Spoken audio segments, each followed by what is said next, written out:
This is my Bible. This is my Bible. This is God's word. This is God's word. I will love it, I will love it, read it, read it, believe it, believe it, live it. live it. இது என்னுடைய Bible. இது என்னுடைய Bible. இது கர்த்தருடைய வார்த்தை. கர்த்தருடைய வார்த்தை. இதை நேசிப்பேன், இதை நேசிப்பேன், வாசிப்பேன், வாசிப்பேன், விசுவாசிப்பேன், விசுவாசிப்பேன், அபியாசிப்பேன். Amen. Amen. Now in our series on the kingdom of God, I've been talking about the ethics of the kingdom. தேவனுடைய ராஜ்யத்தை குறித்தான இந்த தொடர்ச்சி செய்தியில இப்படியாக நெறிமுறைகளை குறித்து நாம் பேசிக் கொண்டிருக்கிறோம். As the subjects of the kingdom of God, there is a code of ethics. We cannot speak and do the way the world does. God expects us to think and do differently. ராஜ்யத்தின் குடிமக்களாக இருக்கிற நாம் சொந்த முயற்சியில் அல்லது நாம் நினைக்கிறது செய்யாமல் நமக்குன்னு நெறிமுறைகள் இருக்கிறது. அந்த ராஜ்யத்தின் நெறிமுறைகள் கீழாக நாம் வர வேண்டும், அதுக்கு நாம் பணிய வேண்டும். It is a battle of two kingdoms, the kingdom of God and the kingdom of the other fellow. இது ரெண்டு ராஜ்யத்தோடைய ஒரு போராக இருக்கிறது. தேவ ராஜ்யம் இன்னொன்று வந்துட்டு அல்லது சத்ருடைய ராஜ்யம். So it is challenging to be a Christian. So அதல கிறிஸ்துவனாய் வாழ்வதற்கு நமக்கு ஒரு கடினமான விஷயம். Because the world may not agree with what we believe in, what we do. ஏன்னு சொன்னா இந்த உலகமானது நாம் எதை நம்புகிறோமோ, நாம் எந்த காரியத்தை வழி உறுத்துகிறோமோ அது நம்பாது. Nevertheless, as Christians, we have a code of ethics. We have to stand for it to be an example to the world. இருப்பினும் ஒரு கிறிஸ்துவனாக இருக்கும் பொழுது நமக்குன்னு நெறிமுறைகள் இருக்கிறது, கோட்பாடுகள் இருக்கிறது, அதன்படியாக நாம் சார்ந்திருக்க வேண்டும். You know, there are certain issues where most churches don't deal with it, but I want to deal with it. அதாவது अनेक சபைகள் இந்த ஒரு காரியத்தை அவர்கள் கையாள மாட்டார்கள். ஆனா இந்த காரியத்தை கையாள வேண்டும் என்று சொல்லி இந்த காலையில வந்திருக்கிறேன். They can tell you it's wrong, but why is it wrong? If something is right, why is it right? அதாவது இது இந்த காரியமானது தவறு என்று நாம் சொல்லுகிறோம், சுட்டி காட்டுகிறோம். ஏன் தவறு சுட்டி காட்டுகிறோம் என்று சொல்லி காரணங்கள் கொடுக்க வேண்டும். ஏன் சரி என்று சொல்லி சுட்டி காட்டுகிறோம் காரணங்கள் கொடுக்க வேண்டும். I want to talk about something very precious, our life. அதாவது ஒரு முக்கியமான ஒரு காரியத்தை குறித்து நான் பேச போகிறேன். Life is so precious that in the Old Testament God will give the capital punishment death if someone murders another person. ஜீவனானது எவ்வளவு விசேஷித்தம் என்று சொன்னால், பழைய ஏற்பாட்டிலே ஒரு ஜீவனை நீங்கள் எடுத்தால் அதற்கு பதிலாக உங்களுடைய ஜீவன் எடுக்கப்படும் என்று சொல்லி நமக்கு ஒரு தண்டனை கொடுக்கப்படும். God was teaching men that life is precious, life matters to him. ஆண்டவர் மனிதனை பார்த்து இந்த காரியத்தை முக்கியமாக அவர் கற்பிக்கிறார் என்று சொன்னால், ஜீவனானது அது விலை உயர்ந்தது, அது விசேஷமானது. So important is life that the second person in the Trinity became a human being, Jesus Christ, and went to the cross to redeem life. That's how precious life is for God. எவ்வளவு முக்கியம் என்று சொன்னால், திருத்துவ தெய்வத்திலிருந்து இரண்டாவது நபர் அவர் உலகத்துக்கு இறங்கி வந்து இந்த ஜீவனுக்காக மரித்தார். அவ்வளவு விசேஷமானதாக இருக்கிறது இந்த ஜீவனானது. But today we live in a world where people don't appreciate life. ஆனால் எப்படிப்பட்ட உலகத்தில் இன்னைக்கு வாழ்ந்து கொண்டிருக்கும் என்று சொன்னால், ஜீவனை மதிக்காத ஒரு உலகத்தில் வாழ்ந்து கொண்டிருக்கிறோம். When God gave the capital punishment death for murder, he gave the reason, because that person is created in my image. ஏன் ஆண்டவர் இப்படியாக ஒரு ஜீவனை எடுத்தா உனக்கு மரண தண்டனை கொடுத்தான்னு சொன்னால், ஏன்னு சொன்னால் நீ ஜீவன் எடுத்தான் அவனும் என்னுடைய சாயலில் படைக்கப்பட்டிருக்கிறான். As Christians, whoever we see, they may not know God, they may have rejected God, they may not believe in God, but as Christians we must understand they are in the image of God. அதாவது ஒரு கிறிஸ்துவனாக நாம் புரிந்து கொண்ட காரியம் என்னவென்று சொன்னால், அவன் கிறிஸ்துவனோ கிறிஸ்துவன் அல்லாதவனோ நாஸ்திகனோ யாரா இருந்தாலும் மனிதன் என்று சொல்லும் பொழுது தேவனுடைய சாயலால படைக்கப்பட்டிருக்கிறார்கள். So we value life because that life is in the image of God. நாம் இந்த ஜீவனை நாம் மதிக்க வேண்டும் என்று சொன்னால் இந்த ஜீவனானது இயேசுவுடைய சாயலில் படைக்கப்பட்டிருக்கிறது. Today I'm going to deal with the issue of abortion. இன்றைக்கு கருக்கலைப்பது குறித்து நான் பேச போகிறேன். I did a half day seminar on this topic for another church. ஒரு சபையில பாந்துச்சுன்னா அரை நாள் கருத்தரங்கு இது குறித்து நான் பேசியிருந்தேன். I was thinking maybe I can cover in one sermon, but I don't think so, and I don't want to rush, so I'll do this sermon in two parts. இந்த காரியத்தை ஒரு செய்தியில முடித்து விடலாம் சொல்லி யோசித்தேன், ஆனாலும் முடியவில்லை. இருந்தாலும் நாம் வேகமாக போகாமல் ரெண்டு பகுதியில் நான் பார்க்க போகிறோம். What is the biblical response to abortion? What is the Christian response to abortion? கருக்கலைப்பதை குறித்து வேதாகமம் அதுக்குண்டான காரியத்தை சொல்லுகிறது. ஒரு கிறிஸ்துவனாக இருக்கிற நாம் அதுக்கு நாம் எப்படி பதில் சொல்ல வேண்டும்? We cannot simply say wrong and go away. Why is it wrong? இது தவறு என்று சொல்லி நாம் வேகமாக போக முடியாது. ஏன் தவறு என்று சொல்லி சுட்டி காட்ட வேண்டும். Let's read this verse. இந்த வசனத்தை நாம் வாசிப்போம்.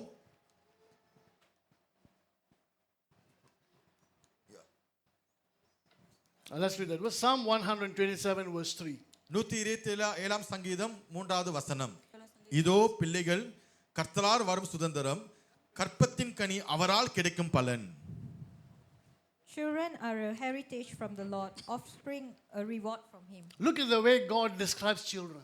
இங்க ஆண்டவர் பிள்ளைகளை குறித்து எப்படி பேசுகிறார் பாருங்கள். Heritage, reward. அதாவது அவர் சுதந்திரம் என்று சொல்லி நாம் பார்க்கிறோம். Now basically there are two primary approaches to this topic or issue of abortion. கரு கலைப்பதை குறித்து ரெண்டு காரியங்களை குறித்து முக்கியமா நாம் பார்க்க முடியும். One is called pro-life. ஒன்று ப்ரோ லைஃப் என்று சொல்வார்கள். The other one is called pro-choice. இன்னொன்று வந்து ப்ரோ சாய்ஸ், உங்களுடைய தீர்மானம். Now pro-life believes life is precious. The one inside in the womb is a human being. You need to protect life. Bro life என்று சொல்வது ஜீவன் என்று சொல்லும் பொழுது அது எவ்வளவு உயர்ந்தது, அது விசேஷமானது, உங்கள் கருவில் இருக்கிற அந்த ஜீவனானது அது நீங்கள் பாதுகாக்க வேண்டும் தான் அதோட அர்த்தம். That life is precious because it is in the image of God. You must protect that life.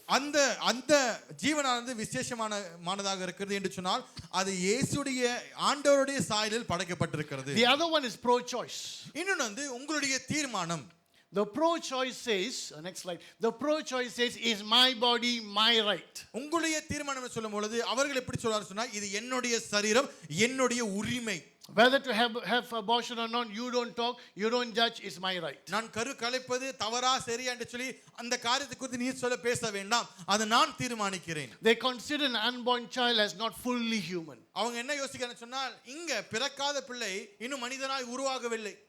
The pro-choice thinks about themselves, they don't think about the baby in the womb. இந்த தன்னை அவர்கள் தீர்மானம் எடுக்கிறவர்கள் அவர்களை குறித்து தான் யோசிப்பார்கள், தவிர்த்து கருவில் வளர்ந்து கொண்டிருக்கிற ஜீவனை குறித்து யோசிக்க மாட்டார்கள். This is becoming very popular. My body, my choice. If you know what's happening in Europe and America, my body, my choice. நீங்க இன்னைக்கு மேற்கத்திய நாடுகளை பார்க்கும்போது இன்றைக்கு இது ரொம்ப பரவலாய் போய் கொண்டிருக்கிறது. என்னுடைய சரீரம், இது என்னுடைய தீர்மானம். The baby is just a parasite. That's the way they describe it. A parasite. வயித்துல கருவில் வளர்ந்து கொண்ட ஜீவனானது அது வெறும் ஒரு ஜீவ ஜந்து தான். Listen, no Christian will say my body, my choice. எந்த ஒரு கிறிஸ்தவனும் இப்படிப்பட்ட வாக்கியத்தை சொல்ல மாட்டார்கள், இது என்னுடைய சரீரம், என்னுடைய தீர்மானம் என்று சொல்லி. Because the day we become a Christian, this body becomes the temple of God. We are redeemed by the precious blood of Jesus. This body belongs to him. No Christian will say my body, my choice. நாம் எப்போ கிறிஸ்துவனாக மாறுகிறோமோ இது தேவனுடைய சரீரமாக, தேவனுடைய ஆலயமாக மாறுகிறது. ஆண்டவராகிய இயேசு கிறிஸ்து இந்த சரீரத்துக்காக அவர் இரத்தத்தை சிந்தினார். ஆதலால் இந்த சரீரமானது இயேசுவுக்கே உண்டாக இருக்கிறது. So if a person says that, if a Christian says that, either they're not truly a Christian or they don't know what the scripture teaches. No genuine Christian will say my body, my choice. ஒரு கிறிஸ்துவன் இப்படிப்பட்ட வாக்கியத்தை சொல்வான் என்று சொன்னால் அவனுக்கு வேதாகமத்தை குறித்து எந்த அறிவும் இல்லை, அதே நேரத்தில் கர்த்தர் மேல பயமும் இல்லை என்று சொல்லி தான் நாம் சொல்ல முடியும். We cannot approach this issue emotionally. இந்த காரியத்தை நாம் உணர்ச்சி வசமாக நாம் போக முடியாது. We need to approach it biblically. நாம் இந்த காரியத்தை வேதாகமத்தின் வழியாக தான் நாம் எடுத்து போக முடியும். It's not what you think and what I think, is what God thinks.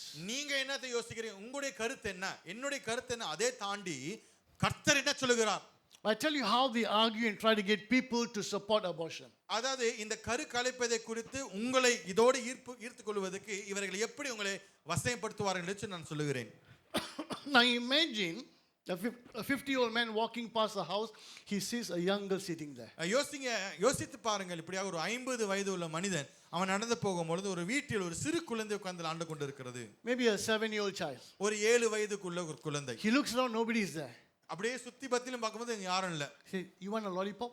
உனக்கு லாலிபாப் வேணுமா? She comes and he gives her the lollipop. வந்து லாலிபாப்பை கொடுத்து, holds her hand, come let's go to the shop and buy some more. கையை பிடித்து வா இன்னும் கொஞ்சம் lollipop வாங்கலாம் சொல்லி கடைக்கு கூட்டி போறேன் அப்படி. Takes her to a forest, he brutally rapes her. இந்த மாதிரி ஒரு காட்டுக்குள்ள எடுத்து போய் ரொம்ப அநாகரிகமான ஒரு வேலையை செய்து, and thinking she may identify him, he strangles and murders her. கற்பழித்து இவள் எப்படியாவது என்னை காட்டி கொடுத்தான்னு சொல்லி கழுத்து நெரித்து கொன்று, and cuts her into pieces and just puts the bodies all over, thinking nobody will find it. அந்த உடலானது அந்த சரீரத்தை இப்படியாக பீஸாக துண்டு துண்டாக வெட்டி வெவ்வேறு இடத்துல தூக்கி போட்டு யாரை கண்டுபிடிக்க மாட்டார் என்று சொல்லி அவன் எண்ணத்தில் சுத்தி கொண்டிருந்தான். Well, the police investigates and they find out the culprit. இப்படியாக இந்த காவல்காரங்க இந்த காரியத்தை அவர்கள் விசாரணை செய்து அவர்கள் கண்டுபிடித்து விட்டார்கள். Now be honest, how many of you think this fellow deserves capital punishment? Okay, நம்ம எல்லாரும் உண்மையா பேசுவோம். எத்தனை பேர் நீங்க யோசிக்கிறீங்க இந்த மனுஷனுக்கு இவனுக்கு மரண தண்டனை கொடுக்கணும் அப்படின்னு? Would you agree with me? Yes, definitely. என்னோட சேர்ந்து ஆமாதினா மரண தண்டனை கொடுக்க வேண்டும். can I take this and apply to every crime? Someone steals bread because he's hungry, murder. இந்த இந்த மரண தண்டனை எடுத்து எல்லா தப்புகளுக்கும் நான் புகுத்தலாமா? Someone ஒருவன் drives ரொட்டி without a திருடான், driving license, murder. Will we all agree? Capital punishment. Will you agree with it? ஒரு ரொட்டி திருடுறான், அவனுக்கு மரண தண்டனை. ஒரு லைசென்ஸ்ல மரண தண்டனை முடியுமா? If you observe, people who fight for abortion take a very extreme case, like the one that I've given, and very emotionally we are moved, right? We agree. They take that and try to justify every kind of abortion. ஆதலால் இவர்கள் என்ன செய்வார்கள் சொன்னால், இப்படிப்பட்ட கதைகளை எடுத்து அதுவே காண்பித்து இது சரிதான் என்று சொல்லி அவர்கள் அதை சரிப்படுத்துவார்கள். So we need to approach this biblically. How do I as a Christian approach this matter? ஆதலால் இது வேதாகம பூர்வமாக அதன்படியாக இந்த காரியத்தை நாம் கண்டுபிடிக்க வேண்டும் அல்லது இந்த கண்டுகொள்ள வேண்டும், கையாள வேண்டும். We need to develop what we call a biblical worldview or a Christian worldview. நாம் என்ன செய்ய வேண்டும் என்று சொன்னால், இந்த வேதாகமத்துடைய பார்வை அல்லது இந்த உலகத்தின் பார்வை என்று சொல்லி இதோடைய பார்வையை நாம் பார்க்க வேண்டும். Now what is a worldview? உலகத்தின் பார்வை என்றால் என்ன அர்த்தம்? Everybody has got a worldview. எல்லோருக்கும் உலகம் பார்வை இருக்கிறது. You may not know or realize, but we all have a worldview. ஒருவேளை உங்களுக்கு தெரிந்தும் தெரியாமலும் உங்களுக்கு ஒரு தனி பார்வை இருக்கிறது. And let me give you my definition. என்னுடைய விரைவை நான் தருகிறேன். A worldview refers to what we believe to be right and true, and use that belief system to define, dominate, and direct what we say and do, to view life and the world and answer pertinent questions about life. உலக பார்வை என்று சொல்லும் பொழுது நாம் எதை நம்புகிறோமோ அது சரி என்று நம்புகிறோம், அது சத்தியம் என்று நம்புகிறோம், அந்த சத்தியத்திற்குள்ளாக நாம் வருகிறோம். நாம் அந்த விரைவைக்குள்ளே தான் நாம் என்ன செய்கிறோம் சொன்னால் ஆதிக்க பண்ணுவதும் வழி நடத்துவதும் அல்லது இது சரி என்று சொல்வதும் இருக்கிறது. I like the definition in this book, seeing things God's way. இந்த புத்தகத்தில் இருக்கிற இந்த விரைவு எனக்கு ரொம்ப பிடித்திருக்கிறது. என்ன சொன்னால், நாம் காரியங்கள் தேவன் பார்ப்பதை போல் நாம் பார்க்க வேண்டும். Much better than my long definition, seeing things God's way. அதாவது நம் தேவன் பார்ப்பதை போல காரியங்கள் நாமும் பார்க்க வேண்டும். How does God view marriage? I cannot run on my own ideas. How does God view marriage? I have to go back to what God has already said. நாம் எப்படி திருமணத்தை நாம் பார்க்கிறோம் என்று சொல்லி பார்த்தால், கர்த்தர் அதை எப்படி பார்க்கிறார்களோ அந்த காரியத்தை நாம் பார்க்க முடியும். So in many issues, how do I decide as a believer? So எல்லா காரியத்திலும் நிறைய சர்ச்சையில பிரச்சனைகளை இந்த காரியத்தை நான் எப்படி பார்ப்பது, எப்படி தீர்மானங்கள் செய்வது? Our worldview should be built upon God's word. நம்முடைய பார்வையானது கர்த்தருடைய வசனத்தில் கட்டப்பட வேண்டும். We cannot approach on our own opinions. நாம் சொந்த கருத்துகளால் ஓட முடியாது. People can have their own opinions, but you don't have the right to your own truth. அநேகர் இப்படியாக சொந்த கருத்துகள் இருக்கலாம், அது சரி அது சத்தியம் என்று சொல்லி நாம் சொல்ல முடியாது. Your opinion, my opinion is not a benchmark to decide. உங்களுடைய கருத்து என்னுடைய கருத்து அதுவே நம் அளவுகோலாக மாற்ற முடியாது. You can't say I think, that's what you think, but what does God think? நீங்க சொல்ல முடியாது நான் என்ன யோசிக்கிறேன்னா அது நீங்க யோசிக்கிறீங்க, தேவன் அப்படியாக யோசிக்கிறார் என்று நம்ம சொல்லவும் முடியாது. So many, நான் நினைக்கிறேன் இதான் பிரச்சனை, நீங்க நினைக்கிறதா பிரச்சனை. What does God நினைக்கிறாரு? What does God think? So our worldview must be built upon God's word. So ஆதலால் நம்முடைய அந்த உலக பார்வையானது கர்த்தரின் வசனத்தின் அடிப்படையாக தான் இருக்க வேண்டும். But the fact is, sadly, many Christians, if not most Christians, we come to church, we believe in Jesus, we think that's enough. But once we go out, there's no difference between what the world thinks and what we think. ஆனா கவலைக்குரிய காரியம் என்னவென்று சொன்னால், அநேக கிறிஸ்துவர்கள் அவர்கள் சபைக்கு வருகிறார்கள், ஆனா உலகத்துக்கு போன பிறகு அவர்களுக்கும் கிறிஸ்துவர்களுக்கும் உலகத்தில் இருக்கிற அவர்கள் இவர்கள் யோசிப்பதற்கும் எந்த ஒரு வித்தியாசமா இல்லாம இருக்கிறது. Or if I don't agree with them, they'll think I'm different.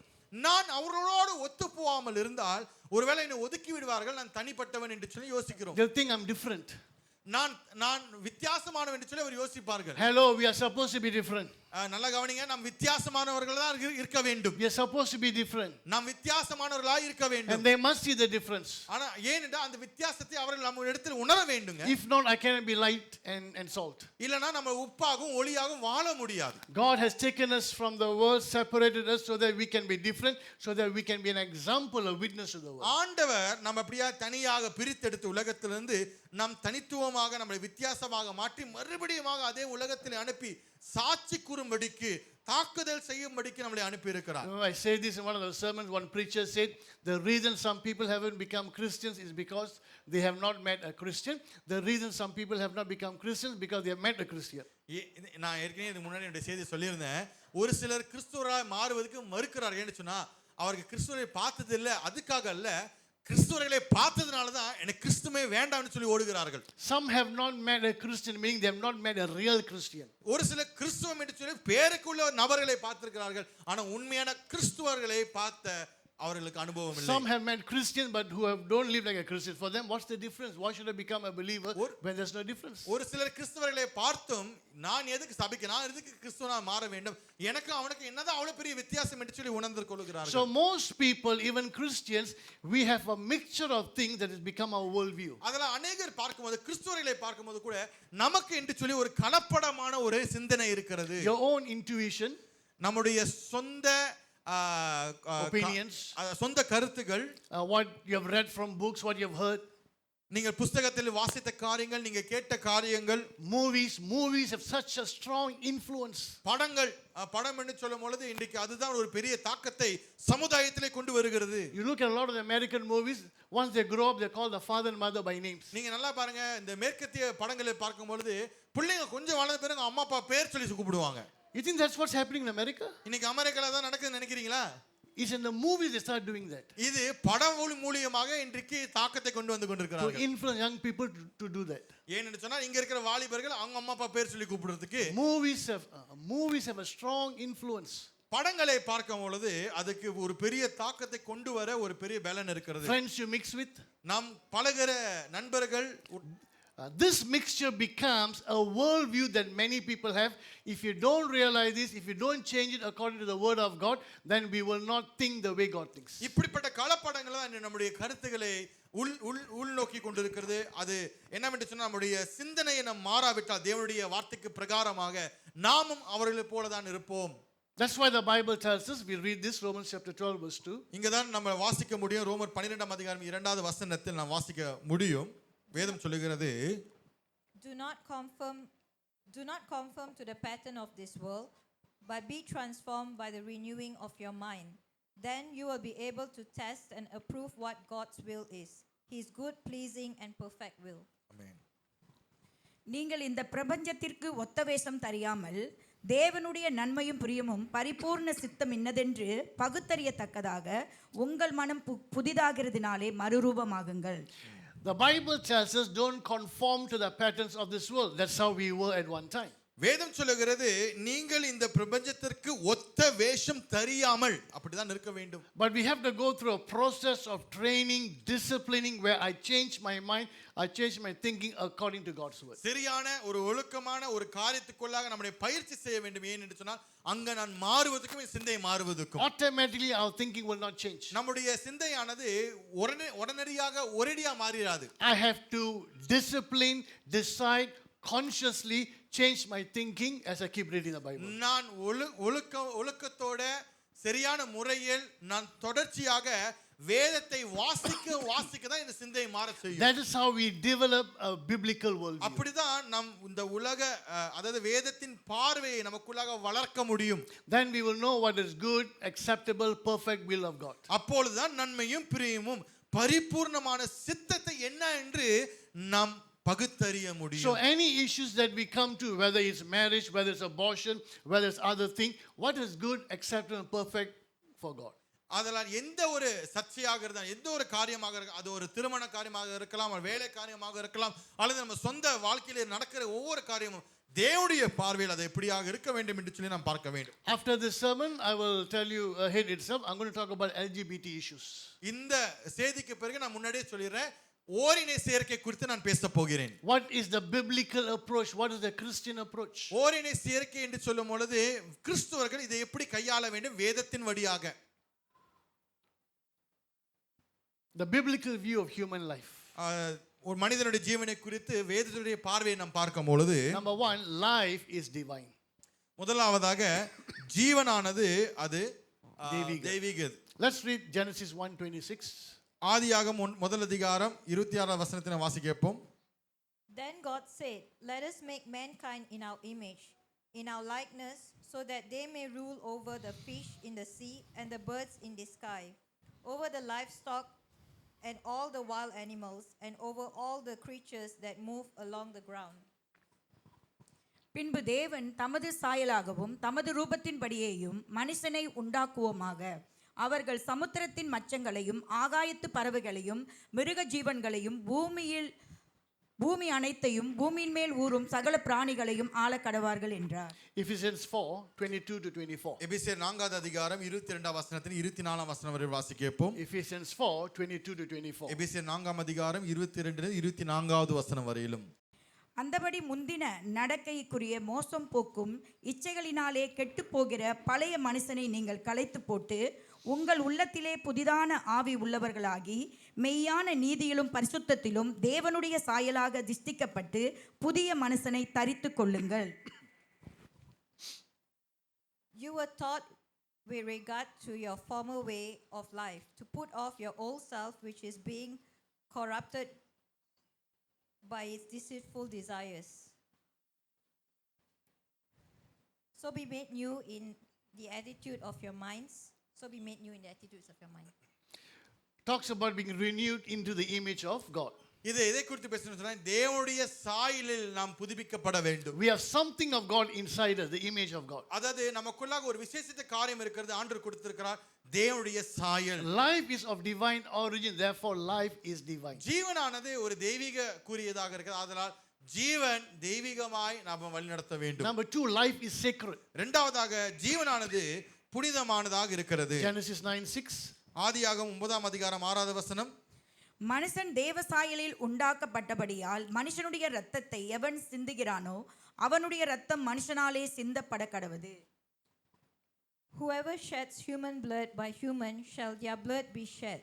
For in the image of God has God made mankind. God gives the reason for capital punishment because man is in the image of God. If anyone murders man, capital punishment. ஆண்டவர் ஒரு காரணத்தோடு தான் அந்த இடத்துல மரண தண்டனை கொடுத்திருக்கேன் என்று சொன்னால், மனுஷனான ஆண்டவருடைய சாயலில் படைக்கப்பட்டிருக்கிறார்கள், அதனால தான் அந்த ஜீவனை கொல்லும் பொழுது உனக்கு மரண தண்டனை உண்டுன்னு சொல்லி ஆண்டவர் கூட சொல்லியிருக்கிறார். Leviticus 24:17. லேவியாகமம் 24ஆம் அதிகாரம் 17ஆம் வசனம்.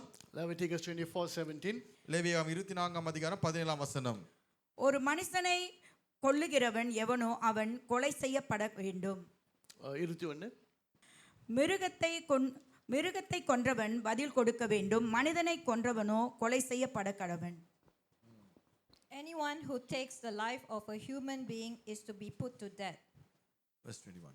Whoever kills an animal must make restitution, but whoever kills a human being is to be put to death. God makes a difference between the life of an animal and the life of a human நல்லா being. கவனிங்க, பாருங்க, மிருகத்துக்கும் மனுஷனுக்கும் ஒரு வித்தியாசத்தை ஆண்டவர் உண்டு பண்ணி இருக்கிறார்.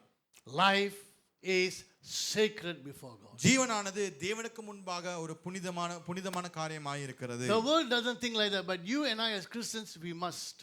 இந்த உலகமானது இப்படி யோசிக்காதா? நீங்கள் நானும் கிறிஸ்தவராக இருக்கும் பொழுது இந்த காரியத்தை குறித்து நாம் யோசிக்க வேண்டும். Thirdly, life is purposeful. மூன்றாவதாக ஜீவனானது நோக்கம் நிறைந்ததாய் இருக்கிறது. Genesis 1:28. ஆதியாகமம் 1ஆம் அதிகாரம் 28வது வசனம். பின்பு தேவன் அவர்களை நோக்கி, நீங்கள் பலுகி பெருகி பூமியை நிரப்பி அதை கீழ்ப்படுத்தி சமுத்திரத்தின் மச்சங்களையும் ஆகாயத்து பறவைகளையும் பூமியின் மேல் நடமாடுகிற சகல ஜீவந்துக்களையும் ஆண்டு கொள்ளுங்கள் என்று சொல்லி தேவன் அவர்களை ஆசீர்வதித்தார். God blessed them and said to them, "Be fruitful and increase in number, fill the earth and subdue it, rule over the fish in the sea and the birds in the sky and over every living creature that moves on the ground." When God created Adam and Eve, He gave them a purpose, and that purpose was to rule the earth. There was purpose for creating man. அதாவது ஆண்டவர் மனுஷனை அவர் சாயலில் படைக்கும் பொழுது ஒரு நோக்கத்தை தந்திருந்தார். நீங்கள் இந்த உலகத்தை ஆண்டு கொள்ள வேண்டும் என்று சொல்லி ஒரு நோக்கம் இருக்கிறது. அதனால்தான் தேவன் மனுஷர்களை படைத்தார். You and I have a purpose in life. உங்களுக்கும் எனக்கும் நோக்கம் நிறைந்தவர்களாய் நாம் காணப்படுகிறோம். Many people may not think about it. We just live, work, but we have a purpose. We must have a purpose. அதான் அநேக பேர் இப்படியாக அதை குறித்து யோசிக்கிறது இல்ல, வேலை செய்து மடிந்து போகிறார்கள். நம்ம யோசிக்க நமக்கு ஒரு நோக்கம் இருக்கிறது. Life is divine, life is sacred, life has a purpose. How can we snuff out our life before it even begins? ஜீவனானது இப்படியாக ஒரு தெய்வீக குறிதாக இருக்கிறது, ஒரு புனிதமான ஒரு காரியமாக இருக்கிறது, நோக்கம் நிறுத்தமாக இருக்கிறது. எப்படி இந்த ஜீவனை நாம் அப்படியாக சும்மா அசட்டை பண்ணி எடுத்து முடியும்? Now, when does life begin? எங்கிருந்து எப்பொழுது ஜீவன் ஆரம்பிக்கிறது? At the moment of conception, which is just a dot, is that a human being? Is that life? அதாவது கருத்தரிக்கும் பொழுது வயிற்றில் அப்படியா நம் கருவில் கருத்தரிக்கும் பொழுது அது ஒரு மனுஷனா, அந்த கருத்தரித்தது வந்துட்டு ஒரு ஜீவன் இருக்கிறதா என்று சொல்லி நீ கேட்கலாம். Oh, it's just a dot, it's just an embryo, it's just a fetus. Is that the way God thinks? Or does God see the moment of conception, God sees it as a human being, as life? அது வெறும் ஒரு புள்ளி தான், அது வெறும் ஒரு embryo தான், அது வெறும் ஒரு சின்ன ஒரு ஜீவ ஜந்து தான் என்று சொல்லி அப்படி மனிதர்களை பார்க்கிறது போல இருக்கிறதுமா, அல்லது தேவன் இதை என்ன கூறுகிறார் என்று சொல்லி நாம் கவனிப்போம். The moment of conception, all the information needed to be a human being is already there.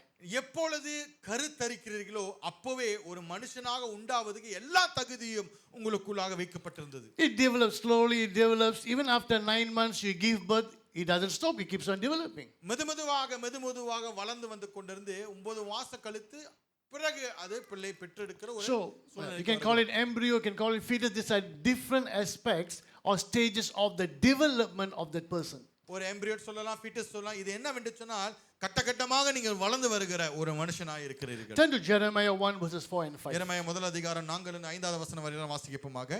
எரேமியா முதல் அதிகாரம் 4 லிருந்து 5வது வசனம். Jeremiah 1 verses 4 and 5.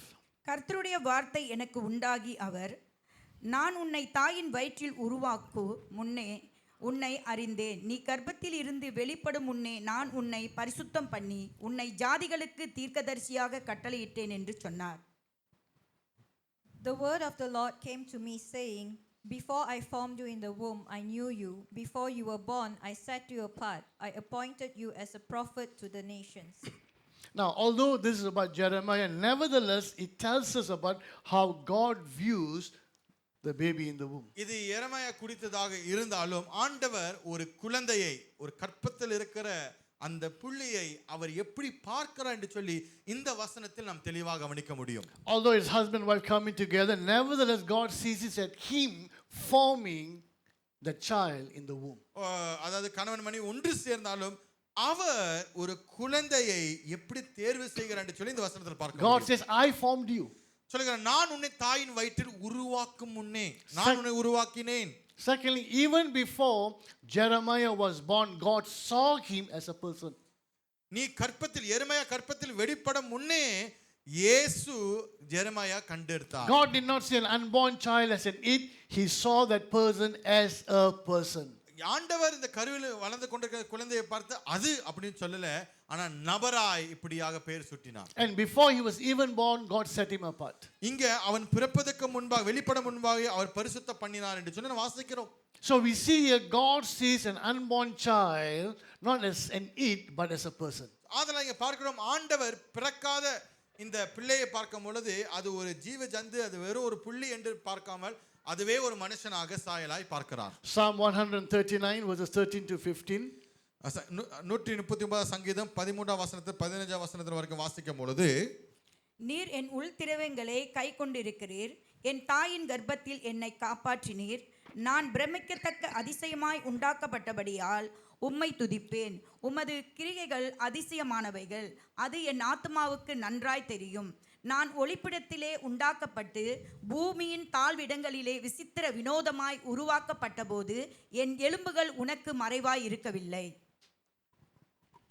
For you created my inmost being, you knit me together in my mother's womb. I praise you because I am fearfully and wonderfully made. Your works are wonderful, I know that full well. My frame was not hidden from you when I was made in a secret place, when I was woven together in the depths of the earth. Now in Psalm 139 verses 13 to 15, very beautiful way of describing. இந்த 139 அதிகாரம் சங்கீதத்தை பார்க்கும்போது 13-15 வசனத்துல மிகவும் அழகாக இந்த வசனம் அது நிர்ணயிக்கப்பட்டிருக்கிறது. The writer, the psalmist, he knows man and woman come together, That's how you get pregnant. But the way he says is, God formed me. இது எழுதினவர் அவர் நன்றாக அறிந்திருக்கிறார். ஒரு மனுஷன், அதாவது புருஷன் மனைவி ஒன்று சேரும் பொழுது தான் ஒரு குழந்தை உருவாகுகிறது என்று சொல்லி. ஆனாலும் இங்க அவர் எழுதும் பொழுது தேவன் உருவாக்கின அப்படின்னு சொல்லி எழுதுகிறார். For you formed my inwards part, the internal organs. இங்க பார்க்கும் பொழுது உள்ளுக்கு இருக்கிற இந்த ஆர்கன்ஸ் எல்லாம் யார் உருவாக்கினார்? ஆண்டவர் உருவாக்கினார் என்று சொல்லி பார்க்கிறோம். You knitted me, formation of flesh. என்னை உருவாக்கினீர், என்னை அப்படியாக உம்முடைய கரத்தில் செய்து சொல்லும் பொழுது என்னுடைய சரீரத்தை அவரை செய்தார். My frame, my bones. In other words, he's saying, God, all of me, yes, my dad, my mom, but all of this, you knitted me. இன்னொரு வார்த்தையில் சொல்ல போனால், ஆம், என்னுடைய தாயின் தகப்பன் ஒன்று சேரும் வரும்போது தான் நான் பிறந்தேன். ஆனாலும் என்னை உருவாக்கின தேவன் நீர். God knitted you and me in our mother's womb. ஆண்டவர் உங்களையும் என்னையும் நம்முடைய தாயின் கருவில் உருவாக்கினார். அவர்தான் உருவாக்கினார். How many you knit? How many you do knitting? இன்னும் எத்தனை பேர் உருவாக வேண்டும்? இல்ல. How many of you actually do? ஓ, அந்த நீட்டா? எத்தனை பேர் இந்த NEET Have you seen the two needles they will do? But you know, பாத்துக்கிட்டு look at the language that's being used. Like God is knitting us. We may not know what they're doing, but God has got the picture in the mind. ஆண்டவர் பாருங்க நம்ம உருவாக்கி அந்த மாதிரி அதப்படி கொண்டு கொண்டிருக்கிறார். நமக்கு தெரியாது, ஆனா அவருக்கு நன்றாக தெரியும் நம்ம எப்படியா உருவாகி நிற்போம் என்று சொல்லி. David would say, I'm fearfully and wonderfully made. Maybe he's good looking, a bit proud to say that, but I'm fearfully and wonderfully made. நான் மிகவும் அழகாகவும் பயத்தோட தேவ பயத்தோட நான் உருவாக்கப்பட்டிருக்கிறேன் என்று சொல்லி தாவீது அந்த இடத்துல சொல்லுகிறான். Next time when you go to the back, look at the mirror and say, God has knitted me. நீங்க அடுத்த போகும்போது பின்னாடி ஒரு கண்ணாடி இருக்கு, அந்த கண்ணாடியை பார்த்து நீங்க சொல்ல வேண்டும், கர்த்தர் என்னை அழகாக உருவாக்கி இருக்கிறார். How dare you go and destroy that? எப்படி நீங்க அதை நீங்க அதை அழிக்க முடியும்? உங்களுக்கு என்ன God அதிகாரம் is இருக்குது? knitting and you go and destroy that because it's inconvenient and you go and destroy that. ஆண்டவர் அதை உருவாக்கி தருகிறார். உங்களுக்கு யார் அந்த அதிகாரத்தை கொடுத்தா அதை கலைப்பதற்கு? Let me close with this. In Luke chapter 1, 42 and 43. லூக்கா முதல் அதிகாரம் 42ஆம் அதிகாரம் 42 வசனம் 43 வசனத்தை வாசிக்கும். This is where Mary comes to meet Elizabeth, her cousin. இங்கதான் மரியாள் தன்னுடைய எலிசபெத்தை பார்ப்பதற்கு வருகிறார். Elizabeth is 6 months old, pregnant, 6 months pregnant. எலிசபெத்தை பார்க்கும்போது 6 மாதத்துல ஒரு கர்ப்பிணி பெண்ணாக இருந்தார். Now what has happened is Gabriel will appear to Mary and will say that she will have child, and then the Holy Spirit comes upon her. Now nothing dramatic happened, but she conceived. இங்க பார்க்க என்ன நடந்தது சொன்னால், Gabriel தூதன் வந்து மரியாளை கண்டு உன் மேல் பரிசுத்த ஆவியானவர் இறங்குவார், நீ ஒரு குமாரனை பெறுவாய் என்று சொல்லும்போது எது நடக்கல அந்த இடத்துல, ஆனா உடனே கற்பு தரித்தாள். And the angel will say, Mary, Elizabeth, your cousin, is pregnant 6 months. அதே காபிரியேல் தூதன் சொல்வா, உம்முடைய எலிசபெத்னாய சொந்தக்கார தூர சொந்தமான உள்ளவள் அவளும் கற்பம் தரித்திருக்கிறாள். Now Mary just conceived. What can you see? A tiny dot. இங்கே பார்க்கும்போது மரியாள் தன் கற்பத்தில் பார்க்கும்போது இப்பதான் உண்டாகின ஒரு புள்ளி. She goes to meets Elizabeth, 6 months old baby. இங்க பார்க்கும் பொழுது எலிசபெத்துடைய வயிற்றில் 6 மாதம் உள்ள ஒரு குழந்தை இருக்கிறது. Right now, as Mary comes, Elizabeth with a prophetic anointing begins to prophesy. இங்க பார்க்கும் பொழுது இங்க மரியாளை பார்த்த பிறகு எலிசபெத்துக்கு அந்த அபிஷேகம் இருந்து அவள் இப்பொழுது தீர்க்கதரிசன வார்த்தைகளை உரைக்க செய்வார். வாசிங்க. உரத்த சத்தமாய் ஸ்திரீகளுக்குள்ளே நீ ஆசீர்வதிக்கப்பட்டவள், உன் கர்ப்பத்தின் கனியும் ஆசீர்வதிக்கப்பட்டது. என் ஆண்டவருடைய தாயார் என்னிடத்தில் வந்து, ஸ்திரீகளுக்குள்ளே நீ ஆசீர்வதிக்கப்பட்டவள், உன் கர்ப்பத்தின் கனியும் ஆசீர்வதிக்கப்பட்டது. என் ஆண்டவருடைய தாயார் என்னிடத்தில் வந்து, எனக்கு எதனால் கிடைத்தது? இதோ நீ வாழ்த்தின சத்தம் என் காதில் விழுந்தவுடனே என் வயிற்றுள்ள பிள்ளை களிப்பாய் துள்ளிற்று. 42 and 43. In a loud voice she exclaimed, "Blessed are you among women, and blessed is the child you will bear. But why am I so favored that the mother of my Lord should come to me?" Elizabeth prophesying. இங்க எலிசபெத்தை பார்க்கும் பொழுது அவங்க தீர்க்கதரிசனம் உரைக்கறாங்க. That dot, that blood in Mary's womb, she refers to as my Lord. மரியாள் கருவிற்குள் இருக்கிற அந்த இரத்தமானது அதை பார்த்து என் கர்த்தர், என் தேவன் என்று சொல்கிறாங்க. That it's blood, it's blood. அந்த இரத்தம், கருவில் இருக்கிற அந்த இரத்தம், அந்த is உதிரம். a person, not fully developed yet, but it's a person, the mother of my Lord. So she doesn't say, oh, it's embryo, it's a fetus, it's a dot, my Lord. அதாவது அந்த உதிரத்தை பார்த்து பார்க்கல அந்த உதிரத்தை அவன் உணர்ந்து Elizabeth சொல்றாங்க என் தேவன். So the pro-choice will say, it's not a human being. No, God says it's a person. அதனால் இப்படியாக நான் என்னுடைய தீர்மானம் சொல்வார்கள். இது நான் செய்கிற தீர்மானம் சொல்வார்கள். இது உன்னுடைய தீர்மானம் அல்ல, கர்த்தருடைய தீர்மானம். No, those who say my decision, pro-choice, they will say it's not a baby. God says it's a human being. அதாவது யாரெல்லாம் சொல்ல இது என்னுடைய தீர்மானம் சொல்றாங்க, அவங்க சொல்லுவாங்க இது இன்னும் குழந்தையா வரலையே அப்படின்னு சொல்லுவார்கள். ஆண்டவர் சொல்லுகிறார் அது குழந்தை தேவனுடைய சாயலால் படைக்கப்பட்டிருக்கிறது. The next verse, Luke 1:44. 44ஆம் அதிகாரம் வசனம். இதோ நீ வாழ்த்தின சத்தம் என் காதில் விழுந்தவுடனே என் வயிற்றுள்ள பிள்ளை களிப்பாய் துள்ளிற்று. As soon as the sound of your greeting reached my ears, the baby in my womb leaped for joy. The 6-month-old baby knew who was coming, can have the sensitivity, leaped for joy. 6 மாதத்தில் இருக்கிற அந்த வயிற்றில் இருக்கிற அந்த கருவானது, அந்த குழந்தையானது, ஜீவனானது என்ன செய்கிறது? துள்ள ஆரம்பிக்கிறது. Oh, my body, part of my body, that life has a life of its own. நல்லா கவனிங்க, இது என்னுடைய சரீரம், இது என்னுடைய சரீரத்தில் உண்டான ஒரு காரியம் என்று சொல்ல, ஆனாலும் அந்த வயிற்றுக்குள் இருப்பது ஒரு ஜீவன், அதுக்கு உண்டான தனிப்பட்ட ஒரு ஜீவன். Partly it's a part of your body, but that life can think for itself, the life can move by itself. ஒரு பகுதியில அது உங்களுடைய பகுதி தான், ஆனாலும் அந்த ஜீவனை பார்க்கும்போது அது தனிப்பட்ட ஒரு ஜீவனாக வளர்ந்து வருகிறது. Elizabeth didn't tell the baby leap for joy, the baby leapt for joy by himself. இங்க பார்க்கும் பொழுது இப்படியாக அது துள்ளி குதித்ததை உணர முடிகிறது இந்த வசனத்துல. Those of you who are pregnant, you know when the baby kicks here and there, right? யாரெல்லாம் அப்படியாக மாசமா இருக்கு உங்களுக்கு தெரியும், அப்படியாக குழந்தை எப்படி எத்தியில் விளையாட முடிச்சு. You didn't tell the baby what to do, the baby does it by itself. நீங்க குழந்தைக்கு சொல்லி கொடுத்தீங்களா இப்படி ஏத்து அப்படி ஏத்துன்னு? முடியலையா, அதே பாட்டுக்கு செய்யும். It's a life by itself. அதுவே ஜீவனாயே தனியாக வளர்ந்து வந்து So let me கொண்டிருக்கிறது. close with this. இதுல நான் முடிக்க போகிறேன்.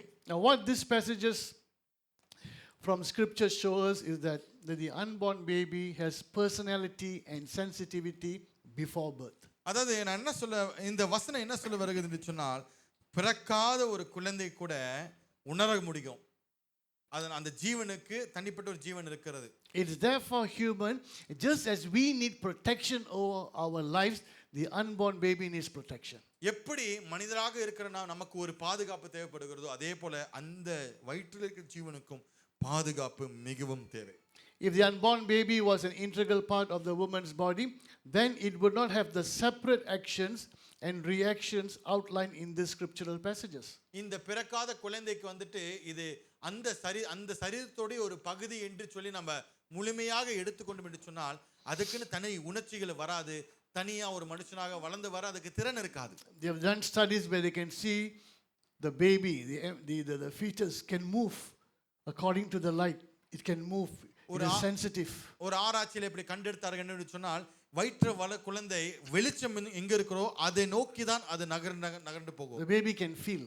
அந்த குழந்தையினால அதனால உணர முடியும். That's why we advise, mom and dad, don't shout, don't scream, don't argue, because that baby can feel it. அதனால தான் நீங்க குழந்தையில வயிற்றுல குழந்தை இருக்கும் பொழுது அம்மா அப்பா இதை நல்லா புரிந்து கொள்ள வேண்டும். கத்தாதீங்க, ஏசாதீங்க, ரொம்ப அதாவது நீங்க மாத்தி உங்களுடைய வெறுப்புல ஏன்னா குழந்தை அது உணர முடியும். In counseling, those who do counseling, you will know sometimes a child is rejected.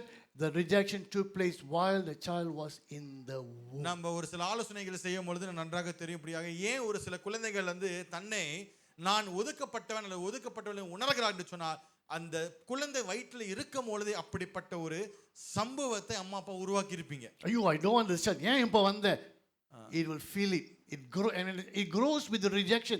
The rejection started while in the womb. நீங்கள் வயிற்றில் இருக்கும் பொழுது தேவையில்லாத தகாத வார்த்தைகள் அதை குறித்து எதிராக பேசும் பொழுது அந்த குழந்தைக்கு அந்த வயிற்றில் இருக்கிற அந்த கருவுக்கு அதை நன்றாக புரிந்து கொள்ள முடியும், எடுத்துக்கொள்ள முடியும். I hope this will make us think like a Christian. Amen. நான் நம்புகிறேன் இந்த காரியமானது ஒரு கிறிஸ்துவனை போல யோசிக்க நமக்கு மனதை திறக்க செய்யும் என்று சொல்லி. ஆமென். Before Christian we have done something else, but now we must think the way God thinks. கிறிஸ்துவனை ஆகிறதுக்கு முன்பாக நம்ம எது வேண்டாலும் செய்திருக்கலாம், ஆனால் கிறிஸ்துவனை ஆன பிறகு நாம் வித்தியாசமானவர்களாய் யோசிக்க வேண்டும். I'm going to stop here. In the next part of the sermon I'll talk about what about medically advised abortion. We'll talk about all that. இந்த காரியத்தை நான் இந்த இடத்துல நிப்பாட்டி விட்டு போகிறேன். அடுத்த முறை வரும்பொழுது மெடிக்கலி, அதாவது மருத்துவ ரீதியாக எப்படி இந்த காரியத்தை கழிக்கலாம் என்று சொல்லி அவர்கள் ஆலோசனை கொடுக்கிறார்கள்.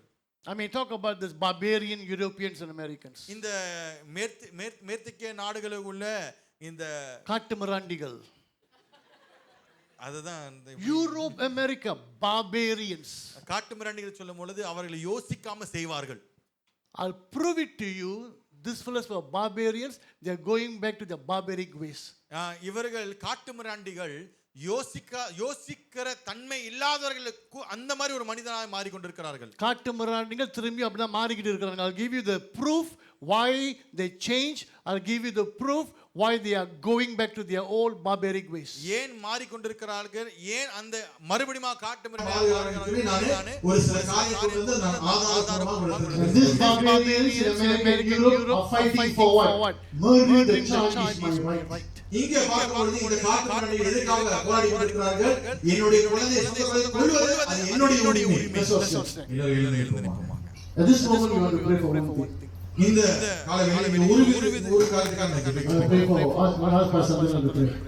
எனக்காக நான் பசங்களா ஜெபிக்க சொல்றேன். We want to pray right now for mothers who are contemplating abortion. இப்ப எந்த தாயார் எல்லாம் பிரியாக கருக்கலைப்பதற்கு அவர்கள் யோசித்துக் கொண்டிருக்கிறார்களோ அவர்களுக்காக நாம் ஜெபிக்க போகிறோம். Maybe they are under pressure. ஒருவேளை அவங்க அழுத்தத்தின் நிமித்தமாய் Maybe they think they cannot afford to bring up this child. அல்லது குழந்தையை நம்ம சரியா கொண்டு வர முடியாது என்ற பயத்தின் நிமித்தமாய், Will affect my education, will affect my career. அல்லது என்னுடைய வேலை, என்னுடைய படிப்பு கெட்டு போய்விடும் என்று சொல்லி அதை யோசிக்கும் நிமித்தமாய், Nothing justifies the murder of a baby. இதில் எதை எடுத்தாலும் நீங்கள் குழந்தை கொள்வது சரியில்லாமல். So those who are contemplating, you have to pray right now to make the right decision, and they will protect the life in you. சாதனால் யாரும் அப்படியாக யோசித்துக் கொண்டிருக்கிறார்களோ சரியான தீர்மானத்துக்கு நாங்கள் வந்து வைத்தியத்தில் வளர்ந்து கொண்டிருந்த அந்த கருவை பாதுகாத்துக் கொள்ளும்படி நாம் ஜெபிக்க போகிறோம். இதுக்காக ஜெபிப்போமா?